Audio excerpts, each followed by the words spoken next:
Steve from Hello Hello. Just finished recording. It's been a blistering month and a half almost.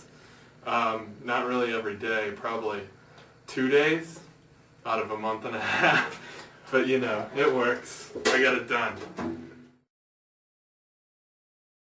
Probably my biggest influences are Matt Chamberlain.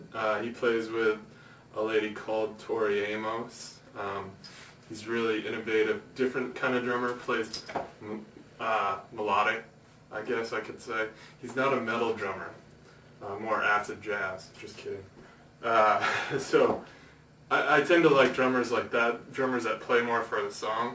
A guy from Pearl Jam actually influences the way the snare drum sounded. This is a little tiny 12-inch snare drum.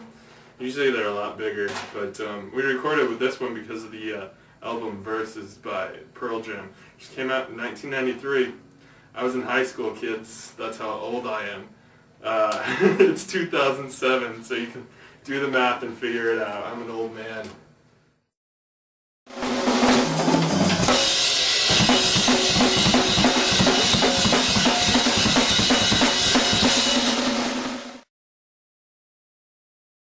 The drums I use are called AAT drums, not AOD, as many people call them. They're from Canada. Unlike most Americans, I have nothing against Canada. It's not America's toupee. But they make great drums. They have wood hoops instead of metal ones, which sound a lot deeper, warmer. Been playing this set for about 10 years, and it's still looking good. I keep them in a chamber when I'm not playing them. That's about it. What most of you probably don't know is we started out with about 40 songs, and the 13 that are on the actual CD are the best of the best. When Tim comes up with something crappy, I tell him so. I'm kidding. He doesn't really come up with anything crappy, that's the problem.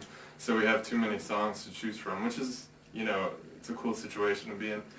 But I think you're really going to enjoy every track on here, and I look forward to hearing it myself, actually, when it's done.